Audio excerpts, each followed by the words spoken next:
పెద్దాపురంలో Janasena party జిల్లా అధ్యక్షులు బాబు గారి ఆధ్వర్యంలో పార్టీ కార్యకర్తలతోటి నాయకులతోటి శాసన మండలి సభ్యులు శాసన సభా సభ్యులు అదేవిధంగా మా నియోజకవర్గాల ఇన్ఛార్జీలు సీనియర్ నాయకులు కార్యకర్తలు అందరితో కూడా సమావేశం ఏర్పాటు చేసుకున్నాం. పవన్ కళ్యాణ్ గారి నాయకత్వంలో త్వరలోనే కూటమి ప్రభుత్వంలో మేము 1 సంవత్సరం పూర్తి చేసుకోబోతున్నాం.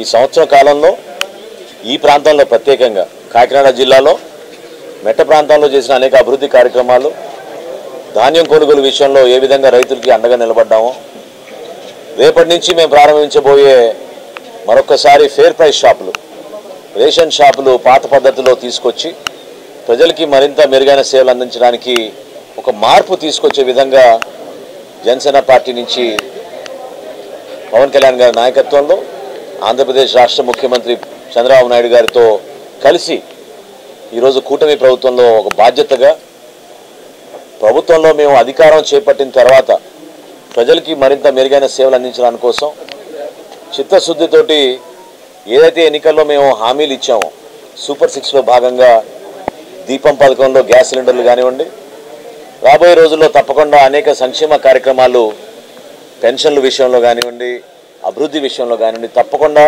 ఈ ప్రాంతానికి ఇంకా మెరుగైన కార్యక్రమాలు ఒక ప్రణాళికబద్ధంగా తీసుకురావాలి. పెద్దాపురంలో మీ అందరికీ తెలుసు, ఖచ్చితంగా ఇక్కడ పరిశ్రమలు ఏర్పాటు చేయాల్సిన అవసరం ఉంది. పరిశ్రమలతో పాటు రైతాంగానికి కూడా కాపాడాల్సిన అవసరం ఉంది. ప్రభుత్వం నుంచి స్వర్ణాంధ్రప్రదేశ్ 2047 ఒక విజన్ ప్లాన్ ఏదైతే తయారు చేశామో దానికి అనుగుణంగా ఈ ప్రాంతాల్లో పెట్టుబడులు రావాలి. గౌరవ ముఖ్యమంత్రి గారి ఆధ్వర్యంలో అదేవిధంగా ఉప ముఖ్యమంత్రి గారు పవన్ కళ్యాణ్ గారి సూచనలతోటి తప్పకుండా మా జిల్లా అధ్యక్షులు అదేవిధంగా నూతనంగా DCCB చైర్మన్గా నియమితులైన బాబు గారికి మా అందరి తరఫున శుభాకాంక్షలు తెలుపుతూ ఈ ప్రాంతంలో మేము కట్టుబడి ఉన్నాం. జనసేన పార్టీ అభివృద్ధితో పాటు ఇక్కడ మా కోసం కష్టపడిన పవన్ కళ్యాణ్ గారి నాయకత్వాన్ని నమ్ముకుని పనిచేసిన ప్రతి వీర మహిళకి జన సైనికుడికి రాబోయే రోజుల్లో మేము ఎప్పుడు కూడా గతంలో చేసిన విధంగా కార్యక్రమాలు ప్రజల శ్రేయస్సు కోసం చేస్తాం. ప్రజల పక్షాన్ని నిలబడినప్పుడు తప్పకుండా అభివృద్ధి కార్యక్రమాలు, సంక్షేమం రెండు కూడా ప్రజలకు ఉపయోగపడే విధంగా తప్పకుండా మేము ముందుకు తీసుకెళ్తాం. ఈ సందర్భంగా తెలుపుకుంటాం. పవన్ కళ్యాణ్ గారి సిద్ధాంతానికి ఆకర్షితులై మాతో మీరు తోడుగా నిలబడినందుకు ముందుగా మీ అందరూ కూడా ప్రత్యేకంగా పవన్ కళ్యాణ్ గారి తరఫున జనసేన పార్టీ తరఫున మీ అందరూ కూడా మనస్ఫూర్తిగా నమస్కారం. మాతో పాటు ఈరోజు వచ్చేసిన శాసన మండలిలో ప్రభుత్వ విప్పుగా ఈరోజు జనసేన పార్టీ నుంచి పార్టీ కోసం పవన్ కళ్యాణ్ గారి కోసం సుదీర్ఘమైన ప్రయాణం చేసిన హరిప్రసాద్ గారు, అదేవిధంగా సోదరుడు కాకినాడ రూరల్ శాసనసభ్యులు పంటా నానాజీ గారు, కోకా సునీల్ గారి గురించి అందరూ తెలుసు. పౌరసరఫరాల శాఖ చైర్మన్గా, కార్పొరేషన్కి చైర్మన్గా ఆయన కాకినాడ నగర అధ్యక్షుడిగా వ్యవహరిస్తున్నారు పార్టీకి. అదేవిధంగా పిఠాపురం నియోజకవర్గ ఇన్ఛార్జిగా వ్యవహరిస్తున్న మా రెడ్డి శ్రీని గారికి, మా అందరితో పాటు మీరు. ఈ మాట నేను ఎందుకు ప్రత్యేకంగా చెప్తున్నానంటే మన ప్రభుత్వంలోకి వచ్చి సంవత్సర కాలం పూర్తి చేసుకోబోతున్నాం.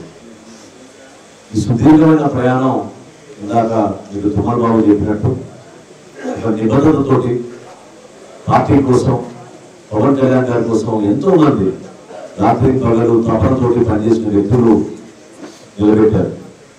ఈ ప్రయాణం మీరందరూ లేకపోతే సాధ్యమయ్యేది కాదు. ఈరోజు మేము పదవులు అనుభవించుకుని ఈ పక్కన కూర్చున్నంత మాత్రాన మాకు బాధ్యత లేదని మీరు అనుకోబాకండి. ఏ పదవులు అలంకరించినా పవన్ కళ్యాణ్ గారు మీకు ఇచ్చిన మాటను నెరవేర్చడం కోసం, సమాజంలో మార్పు తీసుకురావడం కోసం, పార్టీ బలోపేతం కోసం అందరం ఒక పట్టుదలతో పనిచేసుకోవాల్సిన సందర్భం ఇది. ప్రభుత్వంలో మనం ఉన్నప్పుడు మన ద్వారా కనీసం ఒక 1000 మందికో 10,000 మందికో మనం సంక్షేమ ఫలాలు అందించాలి. మన గ్రామాల్లో మన ప్రాంతాల అభివృద్ధి కార్యక్రమాలు చేసి చూపించాలి. ఇతరులకి మనకి తేడా ఏంటనేది మనం ప్రజలు మనం హర్షించే విధంగా మనం నిలబెట్టాలి. సంవత్సర కాలంలో మనం కూడా చాలా ఇబ్బందులు గురయ్యాం. గతంలో ఈ విధంగా మన పార్టీ అధ్యక్షుడిని ఎన్ని అవమానాలకి ఎన్ని ఇబ్బందులు గురి చేశారో మర్చిపోబాకండి. జగన్మోహన్ రెడ్డి పరిపాలనలో ఆవిర్భావ దినోత్సవం మనం చేసుకోవాలనుకునే కూడా అనేక ఇబ్బందులు పెట్టేవాళ్ళు. అసలు పర్మిషన్ ఇచ్చేవాళ్ళు కాదు, 10 చోట్ల మనం తిప్పేవాళ్ళు. రైతుల కోసం ఎక్కడైనా క్షేత్రస్థాయిలో ఇబ్బంది ఉన్నప్పుడు వాళ్ళ కోసం దీక్ష చేయాలన్నా, ధాన్యం కొనుగోలు అక్కడ ఇబ్బంది అయినా రైతుల కోసం నిలబడదాం అనుకుంటే పోలీసు వాళ్ళు మనకి పర్మిషన్ ఇవ్వకుండా అడ్డుకునేవారు. అటువంటి పరిస్థితుల నుంచి మనం పైకి వచ్చాం. అది ఎప్పుడు కూడా మీరు మర్చిపోకూడదు. పవన్ కళ్యాణ్ గారు 2014లో పార్టీ స్థాపించినప్పుడు ఆయనని ఆ రోజున ఎన్ని మాట్లాడినారో ఏదో గుర్తుపెట్టుకోండి. అసలు పార్టీకి భవిష్యత్తు ఉందా అన్నారు, అసలు ఇదే పార్టీ అన్నారు. కానీ అదే పార్టీ కోసం ఈ రోజున పనిచేయడానికి సిద్ధంగా వాళ్ళే ముందుకు వస్తున్నారు. ఇది కేవలం మన పట్టుదల, మనకున్న నాయకత్వం. పవన్ కళ్యాణ్ గారు ఈ విధంగా ప్రజల్ని ఒక నమ్మకంతో రాష్ట్రాభివృద్ధి కోసం మనందరం పనిచేద్దామనే తపనతో ఆయన తీసుకొచ్చిన కార్యక్రమాన్ని దయచేసి ఎవరు కూడా మర్చిపోబాకండి. ఘనస్వాగతం పలికారిందాక మీరందరూ కూడా నిజంగా చాలా గర్వం అనిపించింది. ఎందుకంటే పెద్దాపురంలో అనేక సందర్భాల్లో పాపం బాబు నన్ను ఆహ్వానించినా రాలేకపోయాను. గతంలో కాకినాడ ప్రోగ్రాం చేసుకుంటూ వెళ్ళిపోయాము, ఏదో రోడ్డు మీద కలిసి రావడం తప్ప మీ కార్యాలయంలో, జనసేన పార్టీ కార్యాలయంలో మీ అందరి సమక్షంలో ఈ విధంగా మనం కార్యక్రమం చేసుకోవడం నిజంగా మనం గర్వపడాల్సిన అంశం. జనసేన పార్టీ అంటే ఇదే, మనలో ఉన్న పట్టుదల, నిజాయితీ, మీలో ఉన్న మంచి మనస్తత్వం, వీటన్నింటి కూడా మనం ఎందుకు గుర్తుపెట్టుకోవాలంటే ఇంత సుదీర్ఘమైన ప్రస్థానం మనం అందరం కూడా ఏ ఒక్కరు కూడా డబ్బు ఆశించేసింది కాదు. మీ అందరూ కూడా అందరికీ పదవులు వస్తాయి కాదు కదా, నిలబడ్డారు. పోటీ చేయమన్నప్పుడు పోటీ చేశారు, పార్టీ కోసం పనిచేయమన్నప్పుడు పనిచేశారు. మీకు జెండా అందించిన జెండా పట్టుకుని మీరు తిరిగారు. పవన్ కళ్యాణ్ గారికి స్వాగతం పాల్గొన్నప్పుడు మీరందరూ కూడా 100 కిలోమీటర్లు ప్రయాణం చేసి వచ్చి నిలబడ్డారు. అదే మనలో ఉన్న బలం. దయచేసి ఈ సందర్భంగా మిమ్మల్ని కోరేది ఏంటంటే, నేను 2019 ఎన్నికల్లో తుమ్మబాబు పోటీ చేసినప్పుడు ఆ రోజు మనకి సుమారు 25,000 ఓట్లు వచ్చినాయి. ఆ రోజున మన సభ్యత్వంలో కూడా 16,000 సభ్యత్వం చేసిన కాన్స్టిట్యున్సీ పెద్దాపురం కాన్స్టిట్యున్సీ. ఆ విధంగా మీరు నిలబెట్టారు. ఈరోజు కూటమిలో భాగంగా మన పార్టీ తీసుకున్న నిర్ణయం మేరకు మనం ఈరోజు తెలుగుదేశం పార్టీని ఇక్కడ గెలిపించాం. చినరాజప్ప గారి సీనియర్ నాయకుడు, ఆయన కూడా ఈ ప్రాంతానికి ఎంతో సేవ చేశారు. ఆయన నిలబెట్టినప్పుడు మనస్ఫూర్తిగా అంగీకరించి ఆ నాయకత్వాన్ని బలపరిచి అందరూ కూడా ఏకగ్రీవంగా పనిచేశారు. ఆ స్ఫూర్తిని మనం నిలబెట్టుకోవాలి. ఎందుకంటే ఈ బాధ్యత మనది.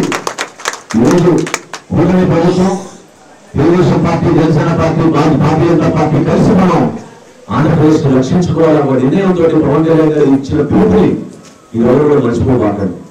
ఇప్పటి సభలో ఆ రోజున ప్రతిపక్ష ఓటు చిరంజీవులను అనే మాట పవన్ కళ్యాణ్ గారు ఇచ్చిన మాట కట్టుబడి ఉండి నష్టమైన, కష్టమైన, ఇబ్బంది అయినా మన రాష్ట్రం కోసం, మన ప్రజల కోసం జనసేన పార్టీ మీకోసం నిలబడుతుందని ఆయన ఈ ప్రస్థానంలో మనందరినీ కూడా ముందుకు తీసుకొచ్చారు. మీరందరూ సంవత్సర కాలం పూర్తున్న సందర్భంగా మీరు గతంలో ఉన్న పథకాన్ని మీరు మర్చిపోబాకండి. ఏ విధంగా మనం కార్యక్రమాలు చేసినా సరే గుర్తు తెచ్చుకోండి. ముందున్న రోడ్డు గురించి ఆ రోజు సోషల్ మీడియాలో మనం ఏ విధంగా ఫోటోలు తీసి వాస్తవానికి ప్రజలకు ఏ విధంగా చూపించామని చూశారు. రైతాంగం ఎదుర్కొన్న కష్టాల గురించి అధ్యయనం చేసుకుని, అర్థం చేసుకుని ఈ రోజు భారతదేశంలో రైతుల దగ్గర ధాన్యం కొనుగోలు చేసిన 24 గంటల్లో వాళ్ళందరికీ కూడా మనం డబ్బులు వేసిన ఏకైక ప్రభుత్వం మన కూటమి ప్రభుత్వం.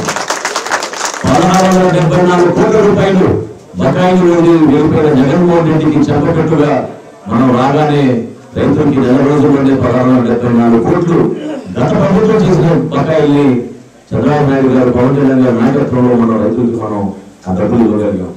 అనేక కార్యక్రమాలు చేస్తున్నాం. పంచాయతీ రాజ్లో పవన్ కళ్యాణ్ గారు ఈ రోజున ఏ విధంగా రోడ్లు తీసుకొచ్చి ఒక పల్లె పంచాయతీ కార్యక్రమం ద్వారా ప్రతి గ్రామంలో మార్పు చూపించారో మీరు చూశారు. అటువంటి ఆలోచన విధానాలు అనేవి ఉన్నాయి. అటువంటి నాయకత్వం మనలో ఉంది. మీరందరూ కూడా రాబోయే రోజుల్లో మనకి స్థానిక సంస్థలు ఎన్నికలు వస్తాయి. పార్టీలో మనం అందరికీ అవకాశం కల్పించాలని మనం కోరుకుంటాం. అవకాశం కల్పించే పరిస్థితి వచ్చినప్పుడల్లా నామినేటెడ్ పోస్టుల్లో మన పార్టీకి వచ్చిన కొంతమందికి, ఎందుకంటే 3 పార్టీలు ఉన్నాయి కాబట్టి మనకు వచ్చిన సంఖ్య ప్రకారంగా మనకు వచ్చే ఆ అవకాశాన్ని ఎవరైతే పార్టీ కోసం నిలబడి కష్టపడ్డారో వాళ్ళకి అవకాశం ఇవ్వడానికి కోసం ఇప్పుడు మనం వెనకాలం. ఇది బాబు ప్రస్థానం చూశారు. టీఆర్పీ అప్పటి నుంచి నిలబడ్డాడు యువ నాయకుడిగా. దాని తర్వాత పార్టీ కోసం పవన్ కళ్యాణ్ గారితో పాటు, జనసేన పార్టీతో పాటు కష్టపడి నిలబడిన తీరు మీరు అందరూ చూశారు. పార్టీ ఎప్పుడు కూడా ఆ విధంగా పొరపాటు చేయదు. ఎవరైతే పార్టీని నమ్ముకుని నిలబడ్డారో, ఎవరైతే పార్టీతో పాటు కష్టకాలంలో ఉన్నారో వాళ్ళకి ప్రాధాన్యత ఇచ్చుకుంటూ తప్పకుండా ముందుకు తీసుకెళ్ళి మన పవన్ కళ్యాణ్ గారు పదే చెప్తా ఉంటారు. ఈరోజు మీరు వాదులుగా నిలబడాలి. నేను మరొకసారి చెప్తున్నాను, మనం కూడా నేను పిఠాపురంలో జరిగిన సభలో 6వ దినోత్సవంలో చెప్పాను, ప్రభుత్వంలో చేస్తున్న ప్రతి కార్యక్రమంలో మీరు పాల్గొనాలి. సంక్షేమ ఫలాలు మన ద్వారా ఎక్కువ మందికి అందించగలిగే విధంగా మీరు సమయం వెచ్చించి నిలబడండి. అట్ ద సేమ్ టైం ఆ కార్యక్రమాలతో పాటు రాజకీయ కార్యక్రమాలు కూడా చేయాలి. మనం బాబు ఆధ్వర్యంలో మీరందరూ కూడా సంవత్సరం కాలం మనం పూర్తి చేసుకున్న సందర్భంగా దుర్మార్గంగా ఈ రోజున వాళ్ళు వెన్నుపోటు దినోత్సవాన్ని పిలిచారు జగన్మోహన్ రెడ్డి. ఎవరికి వెన్నుపోటు పిలిచారు చెప్పండి? రాష్ట్రాన్ని ఈ రోజున ఆర్థికంగా ఇబ్బందులు పెట్టి కనీసం జీతాలు లేని పరిస్థితి తీసుకొచ్చి వెళ్ళిపోతే మనకు ప్రభుత్వం ధైర్యంగా నిలబడి ఈ రోజు 31వ తారీఖున ఉదయం నేను పెన్షన్లు పంచొచ్చాను నా నియోజకవర్గంలో. 1వ తారీఖు కూడా కాదు, ఒక రోజు ముందే మన రాష్ట్ర వ్యాప్తంగా 2,300 కోట్ల రూపాయలు నగదు మన ఇంటింటికి వెళ్ళి మనం క్యాష్ రూపంలో అందించగలుగుతున్నాం. ఎంప్లాయీస్ అందరికీ కూడా ప్రభుత్వంలో ఉన్న ప్రతి ఒక్కరికి 1వ తారీఖున జీతం పడేట్టు మనం కష్టపడి తీసుకొస్తున్నాం. అభివృద్ధి కార్యక్రమాలు ఏ విధంగా తీసుకెళ్తున్నాం మీరు చూశారు. సంక్షేమ కార్యక్రమాలు ఏ విధంగా తీసుకెళ్తున్నాం మీరు చూశారు. పెన్షన్లు ఇచ్చాం, దీపం పథకం తీసుకొచ్చాం, ఉచితంగా గ్యాస్ సిలిండర్ ఇస్తా ఉన్నాం. ఆల్రెడీ 2 సిలిండర్లు ఇచ్చాం. మనం ఈ సంవత్సరంలో ఇంకో సిలిండర్ కూడా మనం ఇవ్వబోతున్నాం. అటువంటి కార్యక్రమాలు చేస్తున్నప్పుడు మీరు వాటిలో మీరు కూడా నిమగ్నం అవ్వాలి, మీరు కూడా పాల్గొనాలి, సమాచారం తెలుసుకోండి. తెలుసుకోకుండా మనం కూడా అనవసరమైన వాదన దిగి ప్రతిపక్షాలు గతంలో మాట్లాడినట్టు మనం మాట్లాడకూడదు. కానీ నేను మీకు చాలా బలంగా చెప్తున్నాను, తూర్పుగోదావరి జిల్లా, కాకినాడ జిల్లా జనసేనకి అడ్డ. మీరు ధైర్యంగా చేసే ప్రతి కార్యక్రమం రాష్ట్రం అంతటా కూడా చూస్తూ ఉంటుంది. మీరు ఆదర్శవంతంగా నిలబడితే మిమ్మల్ని చూసిన స్ఫూర్తి నింపే విధంగా వాళ్ళు కూడా నిలబడతారు. మీతో పాటు ఆ కార్యక్రమాలను నిలబెట్టుకోవాలి. ఖచ్చితంగా రాబోయే రోజుల్లో మరొకసారి ఈ విధంగా జగన్మోహన్ రెడ్డి బయటకు వచ్చి రాజకీయంగా మనల్ని ఇబ్బంది పెట్టాలని, రాష్ట్ర ప్రజలకు నష్టం కలిగించాలని ప్రయత్నం చేస్తున్నారో దాన్ని తిప్పుకొట్టే బాధ్యత కూడా మన జనసేన పార్టీకి ఉంటుందని మర్చిపోబాకండి మీరు. ఎందుకంటే గతంలో కూడా ఒకసారి గుర్తుపెట్టుకోవాలి. ఇక్కడ కూటమిలో కూడా మనం ఆ రోజు పవన్ కళ్యాణ్ గారు చంద్రబాబు నాయుడు గారిని అరెస్ట్ చేసినప్పుడు రోడ్డు పైన వచ్చి నిలబడి ఎట్టి పరిస్థితుల్లో అటువంటి నాయకుడు మేము చేయకూడదు, అండగా నిలబడతామని ఆయన తీసుకున్న నిర్ణయం ఎంత మార్పు వచ్చిందో రాష్ట్ర రాజకీయాలు అందరూ కూడా చూశారు. కాబట్టి మనకు బాధ్యత ఉంది. కూటమిలో ఉన్నాం, జాగ్రత్తగా వ్యవహరిద్దాం. తెలుగుదేశం పార్టీ నాయకులతోటి, భారతీయ జనతా పార్టీ నాయకులతోటి మనందరం కూడా కలిసి పని చేసుకుంటాం. మనందరం 3 పార్టీలు కలిసి ఇంకా బలోపేతంగా మన ప్రజల దగ్గరికి వెళ్ళినప్పుడు అభివృద్ధి కార్యక్రమాలు, సంక్షేమ కార్యక్రమాలు, ప్రభుత్వంలో పరిపాలన ఏ విధంగా ఉంటుందో మనం చేసి చూపించగలుగుతాం. ఇంతకుముందు నేను తుమ్మలబాబుతో మాట్లాడుతూ ఉన్నాను. డిసిసిబి చైర్మన్ గా 54 బ్రాంచ్లు ఉన్నాయి. 54 బ్రాంచ్లు కూడా పర్యటించి తప్పకుండా ఆ ప్రాంతంలో రైతులు ఎదుర్కొన్న సమస్యల గురించి, రైతాంగం ఏ విధంగా ఒక బ్యాంక్ ద్వారా రుణాలు పొంది వాళ్ళ కుటుంబాన్ని కాపాడుకోవాలని తప్పనతో పనిచేస్తున్నారో దాన్ని గౌరవించమని ఇందాక తుమ్మలబాబు గారు చెప్పారు. మీరందరూ కూడా మీ వరకు మీ స్థాయిలో మీరు గ్రామాల్లోనో, వార్డుల్లోనో, మీరు పక్కింటి వాళ్ళకో ఎవరికో వాళ్ళకి ఇబ్బంది కలిగితే ప్రభుత్వం నుంచి మనం ఏ విధంగా సహాయం చేయగలుగుతారో మీరు ఆలోచించండి. ఎందుకంటే మన పార్టీ అధ్యక్షుడు ఈ రోజు రాష్ట్రానికి ఉప ముఖ్యమంత్రిగా ఉన్నారు. ఫస్ట్ మనం ఆ పార్టీ గర్వపడాలి. మనం రాష్ట్రంలో పరిపాలనలో ఆయన ఈ రోజు నంబర్ 2 స్థానంలో ఉండి ప్రతి కార్యక్రమాల్లో ఆయన కూడా ఏ విధంగా మన ప్రజలకు ఉపయోగపడాలో అనే ఆలోచనతో ఆయన నిలబడుతున్నారు. పవన్ కళ్యాణ్ గారి నాయకత్వాన్ని ఆయన ఏ విధంగా గతంలో పార్టీ నిర్మాణం చేసినప్పుడు ఆశయ సాధన కోసం కొన్ని ప్రిన్సిపల్స్ తీసుకొచ్చారో దానికి ప్రజలు తీసుకెళ్ళి నిలబడండి. రాజకీయంగా మన కార్యక్రమాలు చేయకపోయినా కూడా మనం దెబ్బతింటాం. గుర్తుపెట్టుకోవాలి మీరందరూ కూడా. ఎప్పటికప్పుడు ఖచ్చితంగా మనం కార్యక్రమాలు చేయాలి. మన జెండా మనం పట్టుకోవాలి, ప్రజలకు వెళ్ళాలి, మనం చేసే కార్యక్రమాలు వివరించాలి. పవన్ కళ్యాణ్ గారి నాయకత్వాన్ని మనం బలపరిచే విధంగా ప్రజలకి మనం వివరించాల్సిన బాధ్యత మనందరికీ ఉంటుంది. ఇంటి పరిస్థితుల్లో కూడా మనం నష్టపోయింది మీరు మర్చిపోబాకండి. 5 సంవత్సరాలు అరాచకమైన పాలన, కనీసం మన గుర్తింపు మాట్లాడుకోలేని పరిస్థితి. స్థానిక సంస్థల్లో నామినేషన్ కూడా వేయలేదు. ఆ రోజున తెలుగుదేశం పార్టీ బాయ్కాట్ చేస్తే జనసేన పార్టీ పవన్ కళ్యాణ్ గారి పిలుపు మేరకు వీర మహిళలు నిలబడి ఆ రోజు పోటీ చేసి పార్టీ కోసం నిలబడి కౌన్సిలర్లుగా, ఎంపీటీసీగా, జెడ్పీటీసీగా, సర్పంచ్లుగా, వార్డు మెంబర్గా నిలబడి ప్రజాస్వామ్యాన్ని రక్షించడం కోసం ఆ రోజు జనసేన పార్టీ పోరాడింది. మర్చిపోకండి. యువత కూడా నేను మాటిస్తున్నాను. పవన్ కళ్యాణ్ గారు ఎప్పుడు ఇదే మాట చెప్తూ ఉంటారు. మన పార్టీలో కూడా ఎక్కువ స్థానాలు మన యువత కల్పించాలి, యువతకు అవకాశం కల్పించాలి. ఎందుకంటే భవిష్యత్తులో నాయకత్వం మీదే. మీరే రాష్ట్రాన్ని ముందుకు తీసుకెళ్ళాలి.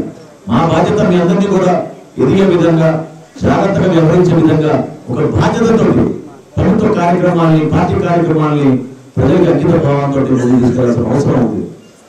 పెద్దాపురం నియోజకవర్గంలో వీళ్ళందరూ ఒకే ఆలోచనతో, ఒకే మాట మీద మన పార్టీ అధ్యక్షుడు పవన్ కళ్యాణ్ గారు ఏ విధంగా పిలిపిస్తారో ఆ పిలుపుని 175 నియోజకవర్గాల్లో కూడా మనం పాటించుకోవాలి. అందులో పెద్దాపురంలో కూడా ఉంటుంది, కాకినాడ జిల్లాలో కూడా అదే విషయం. ఏ జిల్లాకి వెళ్ళినా కూడా, ఏ నియోజకవర్గానికి వెళ్ళినా కూడా వీళ్ళందరూ కూడా పార్టీ కార్యక్రమాల కోసం మీరు ఆలోచించిన కృషి చేస్తే మనకి భవిష్యత్తు ఉంటుంది. మనకి మన నీడ, మన పార్టీ, మన ఊరు. ఆ చెట్టు కింద నీడ కింద ఉంటేనే మనం బలంగా ఎదగలుగుతాం. దాన్ని మీరు మర్చిపోబాకండి. రాబోయే రోజుల్లో పవన్ కళ్యాణ్ గారి పిలుపు మేరకు తప్పకుండా మనం ఈ ప్రతిపక్ష పార్టీ వైఎస్ఆర్సీపీ చేస్తున్న అరాచకాన్ని మరొకసారి ప్రజల్లో తీసుకొచ్చి మోసపూరితంగా కార్యక్రమాలు చేయాలని చేస్తున్న ప్రయత్నాన్ని అందరూ తిప్పికొట్టాలి. ఒక కార్యాచరణ త్వరలో ప్రకటిస్తాం. దానికి మీరు సిద్ధంగా ఉండాలి. మనం రాబోయే రోజుల్లో పార్టీకి ఏ విధంగా మనం గతంలో కష్టపడి రోడ్డు తిరిగి పనిచేశామో అదే విధంగా మనం సంవత్సర కాలం పూర్తయిన సందర్భంగా పార్టీ కార్యక్రమాన్ని, ప్రభుత్వ కార్యక్రమాన్ని రెండు ముందు తీసుకెళ్లాల్సిన బాధ్యత మీ అందరికీ ఉందని తెలుపుకుంటూ, రేపటి రోజున రాష్ట్ర వ్యాప్తంగా 29,760 రేషన్ షాపులు రేపు ప్రారంభించబోతున్నాం. 29,000 మొట్టమొదటిసారి ఏ విధంగా వాళ్ళు మోసం చేశారో మీరు చూశారు. ఎవరికి డోర్ ఇవ్వలేదు. 1650 కోట్లు నష్టం కలిగించారు మన రాష్ట్ర ప్రభుత్వానికి ఈ వ్యాన్ ఏర్పాటు చేసి. ఆ వ్యాన్ దేనికోసం వాడారో మీ అందరికీ తెలుసు. కానీ మరొకసారి గతంలో మనం పెట్టిన రేషన్ షాపుని తీసుకొచ్చి వాళ్ళందరికీ కూడా టెక్నాలజీని ఉపయోగించుకొని రేపటి నుంచి 28 నుంచి 12 వరకు, మధ్యాహ్నం మళ్ళీ 4 నుంచి 8 వరకు, 1వ తారీఖు నుంచి 15వ తారీఖు వరకు తలుపులు తెచ్చి పెట్టి ప్రతి ఒక్కరికి సేవాభావంతో పనిచేసే విధంగా రేషన్ షాపులు మనం సిద్ధం చేశాం. అద్భుతమైన కార్యక్రమం, ఒక పండుగ జరగాల్సిన కార్యక్రమం. రేపటి రోజున పిఠాపురంలో మన నాయకుడు పవన్ కళ్యాణ్ గారి కాన్స్టిట్యున్సీలో రేపు అందరం కూడా కలిసి ఆ కార్యక్రమం ప్రారంభించుకోబోతున్నాం. దాంట్లో కూడా మీరు పాల్గొని, పెద్దాపురం నియోజకవర్గంలో మీరు పాల్గొని, ప్రతి మండలంలోనూ, ప్రతి గ్రామంలోనూ, ప్రతి వార్డులో కూడా మీరు రేషన్ షాపులు సక్రమంగా పనిచేస్తున్నాయి లేదా మీరు చూసి వాళ్ళని ప్రోత్సహించి ప్రజలకి మరింత మెరుగైన సేవలు అందించే విధంగా మీరు ముందుకు తీసుకెళ్ళమని మిమ్మల్ని మనస్ఫూర్తిగా కోరుకుంటూ, జనస్వార్థం పరిధినందుకు, మాతో పాటు తుమ్మలరావు లాంటి నాయకత్వాన్ని నిలబెట్టేందుకు రాబోయే రోజుల్లో ఇంకా బలోపేతంగా మనం ముందుకెళ్దాం. ప్రజలకి మరింత మెరుగైన సేవలు జనసేన పార్టీ ద్వారా, పవన్ కళ్యాణ్ గారి నాయకత్వం ద్వారా ప్రజలకు తీసుకెళ్లాలని మనందరం కూడా కోరుకుంటూ మరొకసారి మీకు ప్రత్యేకంగా నమస్కారం తెలుపుకుంటూ